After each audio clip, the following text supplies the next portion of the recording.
Hi hello, എന്തൊക്കെയുണ്ട്? സുഖമാണോ എല്ലാവർക്കും? ഞാനിവിടെ അടിപൊളിയായിട്ട് ഇരിക്കുന്നുണ്ട്. അപ്പോൾ ഇന്ന് ഞാൻ വന്നിട്ടുള്ളത് കഴിഞ്ഞ ദിവസം നടന്ന നവരാത്രി പൂജയുടെ വിശേഷങ്ങളായിട്ടാണ് കേട്ടോ. നവരാത്രിയുടെ 8 അല്ലെങ്കിൽ 9ാമതോ ദിവസമാണ് കേട്ടോ കന്യാപൂജ നടക്കാറ്. അപ്പോൾ അതിനുള്ള പ്രിപ്പറേഷൻസ് ആണ് നിങ്ങളിപ്പോൾ കണ്ടുകൊണ്ടിരിക്കുന്നത്. കന്യാപൂജ എന്ന് പറഞ്ഞിട്ടുണ്ടെങ്കിൽ 13 വയസ്സ് വരെയുള്ള കുട്ടികളെ ദേവിയായിട്ട് സങ്കല്പിച്ചിട്ട് അവരിതാ ഇതുപോലെ നല്ല ഭംഗിയിൽ ഒരുക്കിയിട്ട് പൂജ ചെയ്യും. കുട്ടികൾക്ക് ഏറ്റവും എക്സൈറ്റഡ് ആയിട്ടുള്ള ഒരു കാര്യം എന്താണെന്ന് വെച്ചിട്ടുണ്ടെങ്കിൽ അവർക്ക് കുറേ ഗിഫ്റ്റ് കിട്ടും കേട്ടോ. അപ്പോൾ ഞങ്ങളുടെ ആദ്യത്തെ പൂജ നടന്നത് മോളുടെ ട്യൂഷൻ ടീച്ചറുടെ വീട്ടിലായിരുന്നു. അപ്പോൾ അവിടെ നല്ല അടിപൊളിയായിട്ട് ഡെക്കറേഷനും കാര്യങ്ങളൊക്കെ ചെയ്ത് വെച്ചിട്ടുണ്ട്. ഏകദേശം 6 മണിക്കാണ് കേട്ടോ പൂജ സ്റ്റാർട്ട് ചെയ്യുന്നത്. അതിന് മുന്നേ ചെറുതായിട്ടൊരു സ്നാക്സും കാര്യങ്ങളൊക്കെ ഉണ്ടായിരുന്നു. അതിൻ്റെ കൂടെ തന്നെ ഇവിടെ കുറച്ച് ചെറുതായിട്ട് ഭജൻസും കാര്യങ്ങളൊക്കെ നടന്നുകൊണ്ടിരിക്കുന്നുണ്ട്.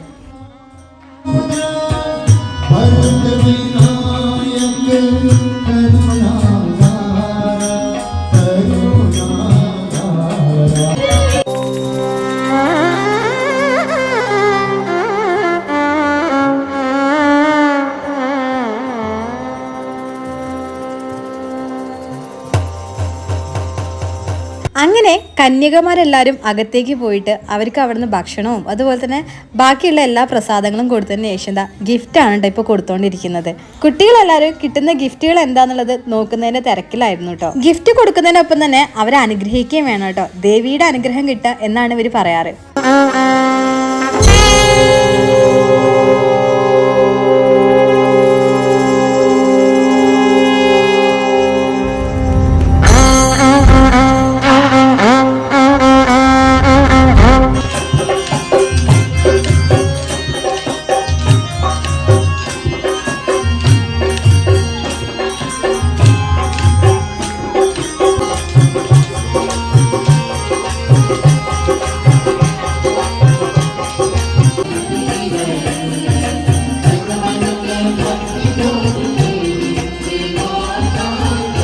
അങ്ങനെ ലാസ്റ്റ് ആരതി എഴിയലും കഴിഞ്ഞതിന് ശേഷം നമ്മളിനി നേരെ ഭക്ഷണം കഴിക്കാൻ വേണ്ടി പോകാം കേട്ടോ. ഇന്ന് വെജിറ്റബിൾ ബിരിയാണി ആയിരുന്നു ഇവിടുത്തെ ഫുഡ് എന്ന് പറയുന്നത്. ഭക്ഷണമൊക്കെ കഴിച്ചതിന് ശേഷം ഞങ്ങൾ നേരെ വീട്ടിലേക്ക് പോയിട്ടോ. വീട്ടിലെത്തി കഴിഞ്ഞപ്പോഴേക്കും അടുത്ത പരിപാടി എന്നുണ്ടെങ്കിൽ കിട്ടിയ ഗിഫ്റ്റുകളൊക്കെ ഒന്ന് തുറന്നു നോക്കുക എന്നുള്ളതാണ്.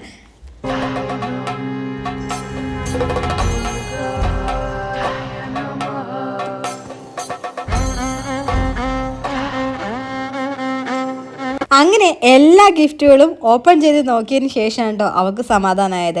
അപ്പോൾ ഇന്നത്തെ പൂജ ഇവിടെ കഴിഞ്ഞിട്ടുണ്ട്. പക്ഷെ നാളെ ഞങ്ങൾക്ക് വേറൊരു പൂജയും കൂടി ഉണ്ട്. അത് അമ്പലത്തിലാണ് കേട്ടോ. അപ്പോൾ നമുക്ക് അതിൻ്റെ കാഴ്ചകളൂടെ കാണാം.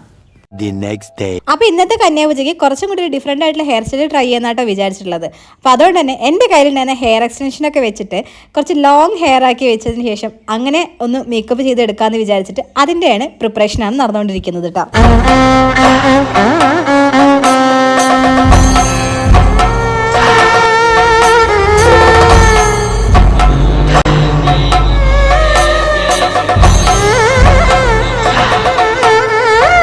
അങ്ങനെ മേക്കപ്പ് ഒക്കെ ചെയ്ത് കഴിഞ്ഞിട്ട് ഞങ്ങൾ നേരെ അമ്പലത്തിലേക്ക് പോകാനുണ്ട്. നമ്മുടെ വീടിൻ്റെ തൊട്ടടുത്തുള്ള ഒരു ചെറിയൊരു കാളിമാതാ ക്ഷേത്രത്തിലാണ് പൂജ നടക്കുന്നത്. അപ്പം ഞങ്ങളവിടെ ചെന്നപ്പോൾ ഏകദേശം ആളുകളൊക്കെ വന്ന് തുടങ്ങിയിട്ടേ ഉണ്ടായിരുന്നുള്ളൂ. അവിടെ നേരത്തെ ഒരു 10 ചെയർ ഇട്ടുണ്ട്. അതിൽ 9 കന്യകളിലും ഒരു മഹാരാജാവുമാണ് കേട്ടോ വന്നിരിക്കുന്നത്.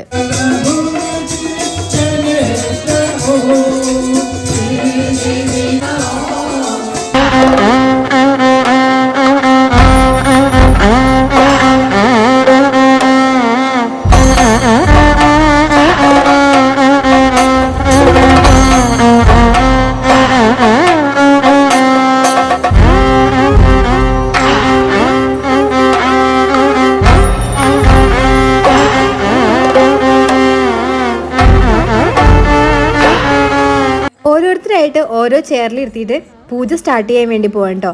ആദ്യമായിട്ട് പുഷ്പാർച്ചന ഉണ്ടോ നടത്തുന്നത്. അത് കഴിഞ്ഞ് അവരുടെ കാലിത ഇതുപോലെ വെള്ളം ഒഴിച്ചിട്ട് നന്നായിട്ട് കഴുകി തുടച്ചു കൊടുക്കും.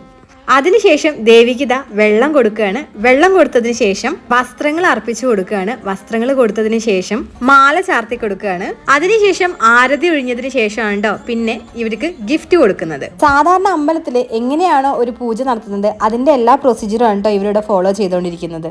പ്രസാദം കൂടെ കൊടുത്തു കഴിഞ്ഞതിന് ശേഷമാണ് കേട്ടോ ഗിഫ്റ്റ് കൊടുക്കുന്നത് സ്റ്റാർട്ട് ചെയ്യുന്നത്. അപ്പോൾ ഇവരിയ്ക്കുന്നതിൻ്റെ തൊട്ട് പിറകിലായിട്ട് എല്ലാ അമ്മമാരും ഇരിക്കുന്നുണ്ട്. ഇവർക്ക് കിട്ടുന്ന എല്ലാ ഗിഫ്റ്റുകളും നമ്മളിങ്ങനെ വാങ്ങി ഒരു കവറിലേക്ക് മാറ്റി വയ്ക്കുക. അതാണ് ഞങ്ങളുടെ ഡ്യൂട്ടി എന്ന് പറയുന്നത്.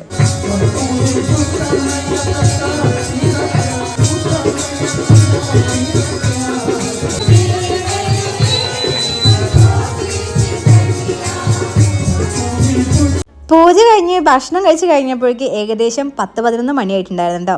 ഇനി നമ്മളിതാ വീട്ടിലേക്ക് എത്തിയിട്ട് അടുത്ത ഗിഫ്റ്റ് അൺബോക്സിംഗ് ആണ് കേട്ടോ. അപ്പോൾ ഞങ്ങളുടെ ഇന്നത്തെ ഈ കന്യാപൂജ വിശേഷങ്ങളൊക്കെ നിങ്ങൾക്ക് ഇഷ്ടപ്പെട്ടെന്ന് വിശ്വസിക്കുന്നു. ഇഷ്ടപ്പെട്ടിട്ടുണ്ടെങ്കിൽ ലൈക്ക് ചെയ്യാനും നിങ്ങളുടെ അഭിപ്രായങ്ങളൊന്ന് കമൻറ്റ് ചെയ്യാനും മറക്കണ്ട. അപ്പോൾ മറ്റൊരു വീഡിയോ ആയിട്ട് നമുക്ക് വീണ്ടും കാണാം. അതുവരെ ദിസ് ഇസ് പ്രതീക്ഷ signing off from tasty travel diaries.